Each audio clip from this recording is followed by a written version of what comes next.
কাকা বিড়ি খাচ্ছ? এই বিড়ি খাচ্ছে কি বিড়িও? শোনালি সোনালি বিড়ি তাই না? যাও একটু খাই। আর একটা দিবার আর একটা দিবা? হ্যাঁ না থাক, দিতে হবে না। আমি বিড়ি খাই না, পান খাই। কোনে পান পাবো আর পান পাবো কেন? তাই তো না, বিড়ি খাও। তারপরে না আমার দিতে হবে না, তুমি ওই যে পুড়িয়ে গেল, শেষ হয়ে গেল, ওই যে পুড়িয়ে গেল, তাড়াতাড়ি খাও।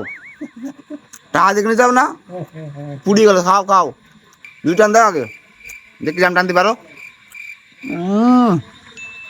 আপনার তো ভালো না? আচ্ছা এত মাছ ভাটা হয়ে গেছে। ও মজা, আমাকে মজা লাগে। মজা লাগে না? ও